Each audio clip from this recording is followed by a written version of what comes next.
There's really nothing else like that that's going to happen in American poetry this year. It's going to be amazing. And tonight, we open our season with the first in this series of Boundary Crossing featuring poet Dennis Hinrichsen in collaboration with BioPrism and Worm Moon. Now, for many of you, I expect that Dennis requires no introduction. He is a friend, a teacher, a mentor, a stalwart of the Lansing poetry community. You've been to his workshops, profited from his advice, heard him read his poems. Dennis has done much to make Lansing a dynamic place to work and live as a poet. I don't want to speak for Dennis, but my observation has been that he is one of those poets, they're sometimes hard to find, who truly loves poetry. And it seems to me that his dedication to our poetry community unfurls from this foundational allegiance to the art itself. But if Dennis, our friend, neighbor, collaborator, former poet laureate, requires no introduction, then Dennis Hinrichsen, the poet, deserves sustained study, a much deeper critical reading than I can provide in a brief introduction like this one. Now, this is true in simply numerical terms. Dennis has been at work for more than 40 years, and in that time has produced 12 books. There are poets who write the same poem over and over again. They find their groove and they stay in it. Carl Phillips. Dennis is not one of them. He is a restless poet, molting, shifting, changing, always asking what else a poem can be, what more poetry can do. Following his career through Dominion, his 2024 new and selected poems, one encounters a garden of forms, an orchard of possibilities. And in fact, he begins his first book, 1999's Detail from the Garden of Earthly Delights, in that most poetic of locales, a garden. Quote, "I lean back and turn," he writes, "as the leaf buds turn, pivot, and unfurl, as the robins knit their crude nests. The lines are short and breathless, turning, and one remembers here that the word verse etymologically describes the turn of the plow at the end of a row of crops, turning with the world it describes. The poem produces an imbrication of garden and poem that would make Virgil's heart beat a little faster. But there is already strangeness here and surprise. For instance, the phosphorescent pesticide, which Hinrichsen observes, quote, coining the grass with its half-lives. If we meet Hinrichsen as a poet who works from the center of the tradition in this very early moment in his career, we also encounter him as a poet of honesty and precision, a poet dedicated to describing the world as it actually is. Poison beauty, quote, sweet on my tongue. It is that honesty, I think, and that precision that carries Dennis over the books that follow from the center of the tradition to its blistering edges. He is searching for poetic forms adequate to his subject matter. And searching is the right word. Reading him, one never has the sense that he has arrived at a complete sense of his own poetics. I could spend the rest of this introduction simply listing the many forms he explores. He rewrites Euclid's Elements and folds guitar tabs into his poems. He fractures the syntax and opens the field. His subject matter is equally expansive, from the radioactive containment that we carry in our bodies to the Instagram model Kaylin Ward.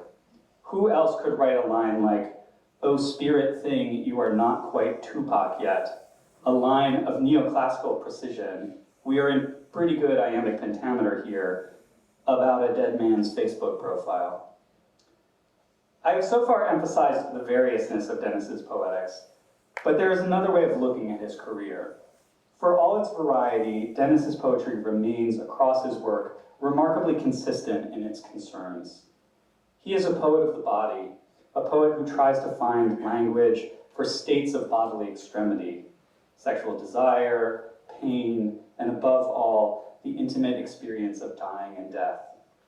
If we return to his first book, we find him in its early pages carefully describing his grandmother's last days. Quote, "There is no sadness in it, only gaps of language and her forgetting, knitted roses pilling at her sweater's breastline."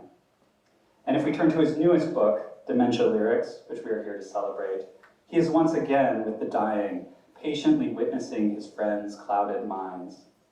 Day zero sequence, the source of tonight's performance, begins in taut sentence fragments which describe a mind that has lost itself in the fog of dementia.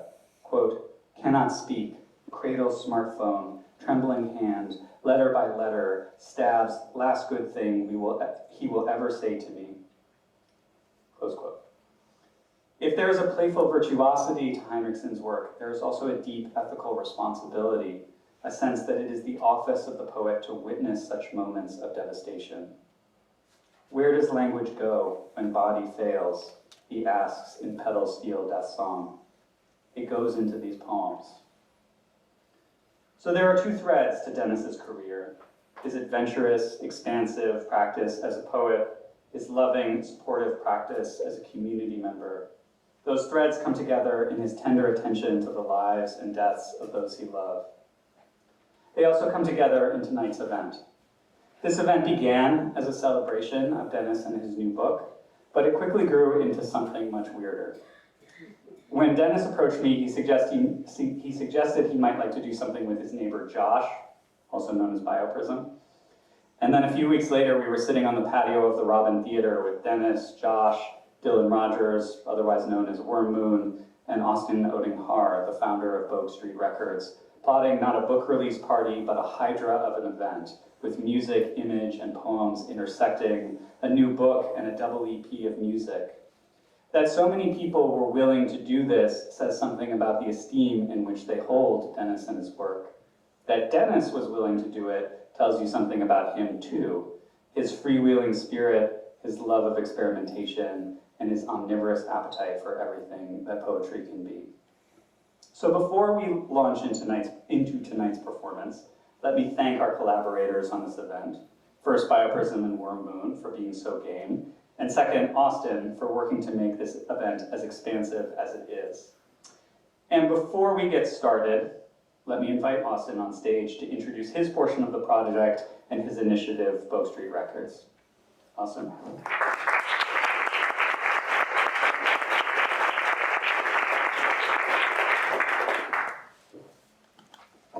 Good evening, everyone. I'm Austin. I'm new faculty here at Laureate since August. When I first joined and was starting to develop the vision behind Bogue Street Records, one of the first and most important, uniquely Arca groups I wanted to engage with was Darker Center for Poetry, Toby and Laurie, who are working a lot behind that, Juno as well. So thank you for welcoming me. Literally the first day when I arrived at Arca, Laurie was there at the Center for Poetry, so I really appreciate that. This performance tonight is from an album which we just released on February 8th. It's been a big month for the label. We just launched in December, and now, a couple of months later, we've had the good fortune of having 2 album releases, and it's all by the people before us today: Dennis, Josh, and Worm Moon. So it's a great coming together of people and timing and energies, all working out nicely into today's event. Music and poetry are kindred spirits, beyond traditions, beyond borders. One of my favorite collaborations between music and poetry is a modern retelling of the Tao Te Ching by Ursula K. Le Guin, one of my favorite authors, American author, who actually started off writing poetry. And this was an album, set to music by Todd Barton, a Portland-based composer. Sometimes we see, poets who are musicians as well themselves, such as Jerome Ellis, who Toby shared with me earlier. And fortunately, in Lansing as well, we have this amazingly rich and varied scene happening, and this cross-pollination between poetry and music that's you'll hear before us today. In this album, there's side A involving Dennis with Worm Moon, and side B Dennis with BioPrism. And they took very different approaches to the music. Working with Worm Moon, that was a very much a live composition and performance, recording that, and a lot of that, is what ended up being on the album, just with some few additions in the post. With BioPrism, this took a more, you could say, traditional compositional approach. Josh receiving the text and then composing intricate music around that section by section. And then afterwards, if any of you know Tame Impala, the Australian artist, that's how he goes about recording his albums, overdubbing section by section. And then afterwards having to figure out how to perform that with the live band. So two very different approaches to working with Dennis's texts and sending it with music. But uniting them, I've seen, is this concept of virtuosity, which I've been kind of preoccupied by for the past 6 months or so. In contemporary music, there's new formulations of virtuosity coming about, building upon the traditional concept of excellence in technique, expansion of human possibilities. One of these new formulations is interdisciplinary virtuosity, and that's characterized by 4 traits: multidimensional skills, autodidacticism, collaboration, and co-creation. All 4 of those traits underlined both Josh and Dylan's work with Dennis. Amazingly, both Josh and Dylan, a lot of what their musical journey consisted of was self-taught. There's multidimensional skills. They not only worked on the music, but they created the cover art for the album themselves as well. And collaboration and co-creation expressed in these 2 different ways. So without further ado, just like to welcome Dennis. We'll then break into the performance.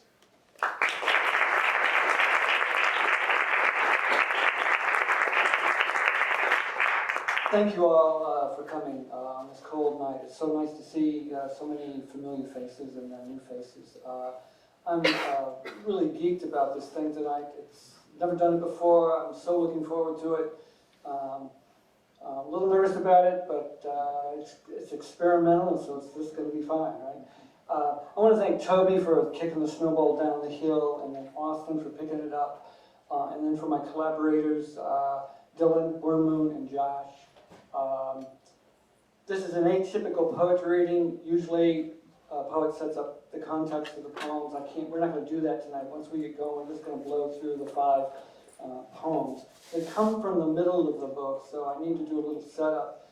The book, Dementia Lyrics, started when 2 of my friends were diagnosed with Parkinson's disease. I thought I would commit. They were my dear friends, 40 years, 20, 30 years with another friend, people that I could be completely open and honest with without fear of judgment. So there was a great loss looming with the diagnosis. They were later re-diagnosed A friend in Boston has Lewy body dementia. He's still alive. He has no idea who I am anymore.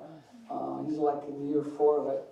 My other friend was diagnosed with multi-system atrophy, which I've never heard of before. It's a death sentence. It attacks the cerebellum, it shrinks. The cerebellum does many things.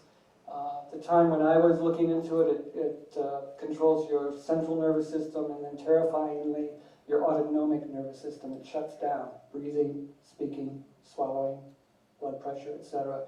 So he passed away maybe 2 years ago. So the book was following my experience, being a friend to them, but also in context of a city that where late-stage capitalism is a failure.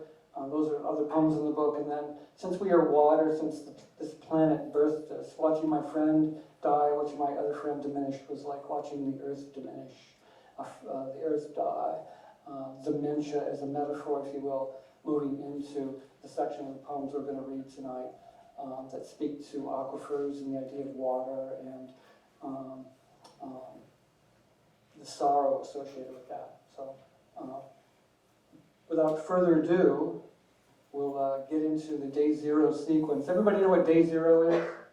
No? Day zero is the day when a city is going to run out of fresh water. Mexico City, Tehran, etc.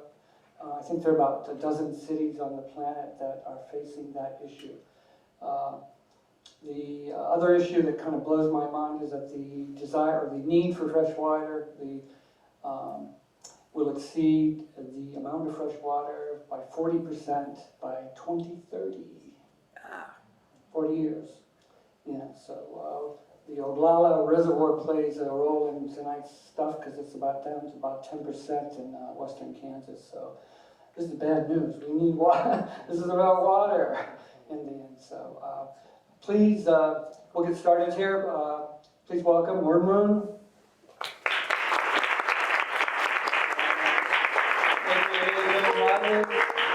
Runs the Laureate. It's the cultural center of Lansing. It's a treasure. And then please welcome BioPrism, my next door neighbor, John Shepherd.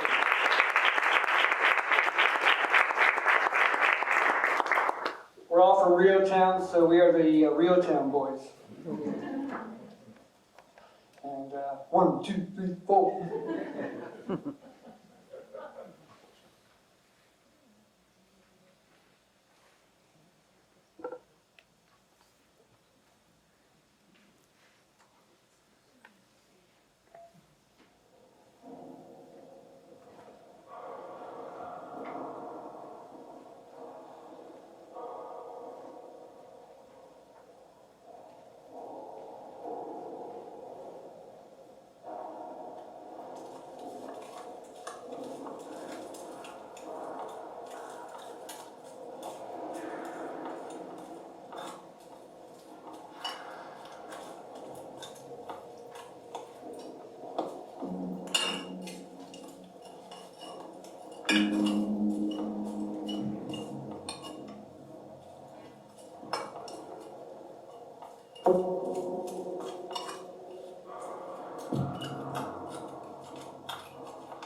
To be trapped in consciousness is in a wheel, rush of data lasting the synapse. To be that gap, to be trapped in it. Dolomite, limestone. To be held in slurs and pockets. 1,000-year seepage into bedrock I drink of. Etymologies, animals, baptismal, that wet the tongue blade. Materiality, letter as matter, heading letter as matter, as base molecular syntax.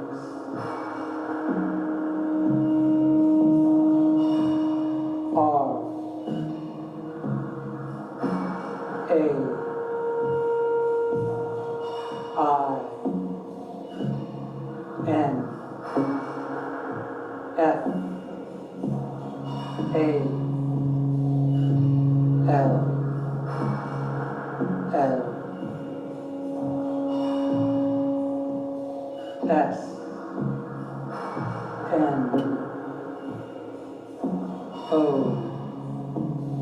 W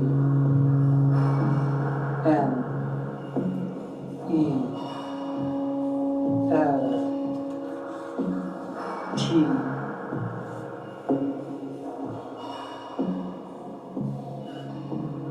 falling, melting, skin.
Destruction of the lyric by the lyric will not save us. The water in us collapsed. Consciousness collapsed. The whistling of him gone, the ghost molecular whistling, shelf on shelf on shelf of him, a cerebellar folding of stone. Interior spacing where feeling collects, the pause, the lack sequence. Therefore, walking. Therefore, spiders, interstitial, above the river. Bridge rails gilded, torn flags of sifting, sprung mandalas, current cut with foam, again today with foam. Quantum sunlight sparking, gnats, furies of entanglement.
Earth is sleeping with its mouth wide open. Center pivot, tongue gushing. As if a grid of world clocks were kissing. Systematic runaway. Mouth and mouth and mouth. Western Kansas. You can see it from the air. The siege engines, graduated nozzles, trolling beautifully coined fields.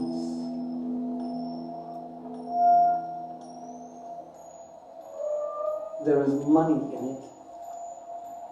There is yield. As there will never be in moonlight or friend dying.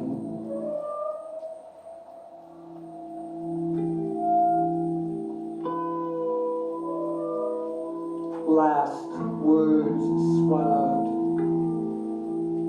last vapors.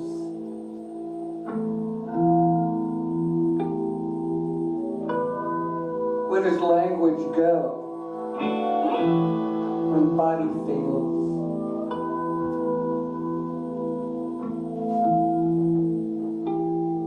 I have pulled so much from that unseen reservoir of reading.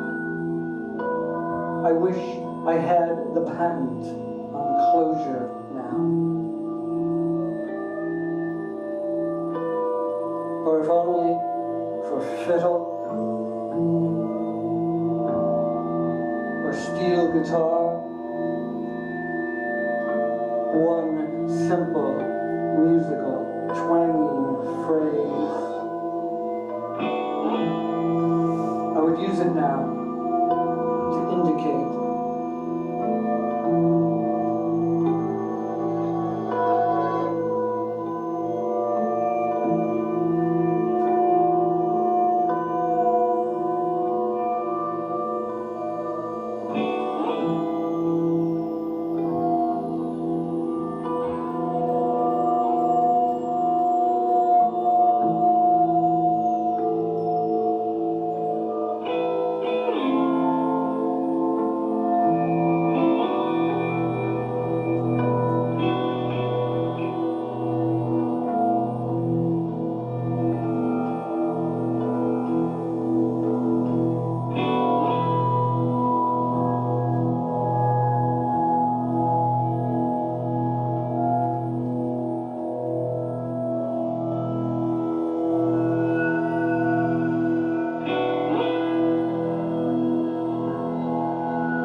am dousing now. This is microdose.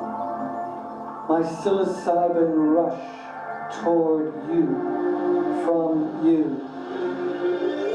Silurian Devonian. Since brain too is aquifer, suspended now in a field of corn. Resurrection of lyricism, yours, by the lyric. It is so easy. I'm 12 in a Chevy. My father is driving madly washboard roads to his brother's farm. I'm bored. I have my chin on the doorframe. I am pouring out vapor, droning some aboriginal song. For I am water. I know it now. The fields, head high, are engorged with you. Stalks as muscular as a farmer's wrist. Every cell in this decaying body potentially sentient now. Layer on layer on layer of electrical pulse. Can you feel this drilling down into the 100 feet, the 1,000 feet of you? Pockets of you like breathing, clusters of neurons, impermeable matter, before being well sucked, pumped. This center pivot life. What strange acreage I am. The poem is. Of what do I drink thinking of you?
cloud turbine churning of moisture high in the troposphere.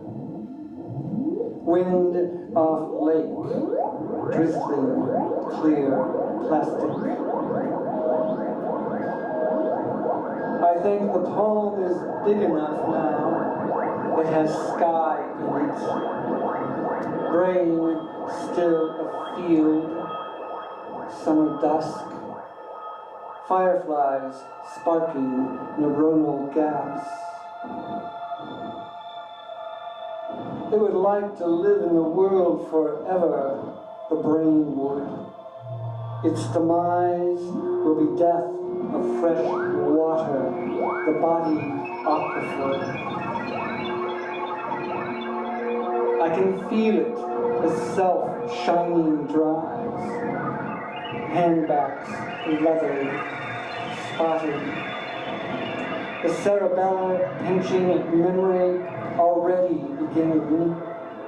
Neural nets tearing, knots that kiss in the dark, coming undone. I am forever twixt the wings of it, wanting to ride the overwhelm and let quantum hurry ingest this better Eucharist. Body and blood of me, raised by dogs. It can chew and spit the rest. It can play and bite at fingers until I am mineral, blown through hollow bone. Anonymous, I accept this. Cave wall portrait. Death, the portal. Death, yellow and feral. Uranium pellet spine loaded to the skull as I feed atomic fracture to the air.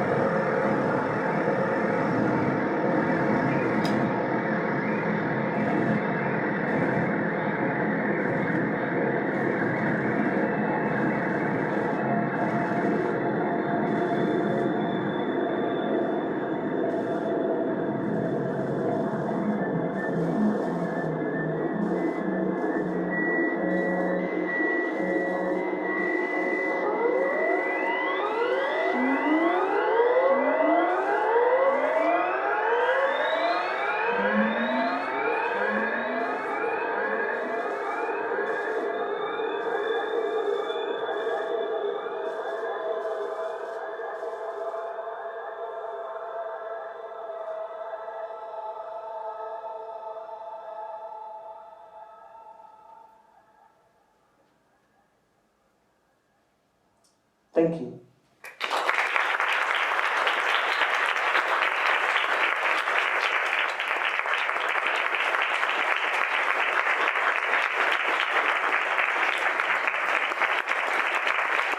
We got a Rio Town boys,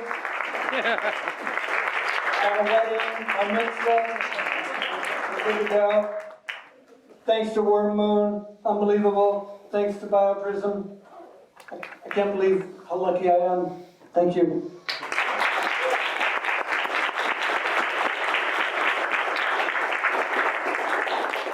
Thanks again for coming out tonight. We will be back on March 21st for an Emerging Indigenous Voices reading at the Nokomis Center in Okemos. We hope you join us. That reading is held in collaboration with the Lansing Poetry Club. And please join us upstairs in the Lookout Gallery on the second floor of this building for a reception and book signing with Dennis. Thanks so much. Have a great evening.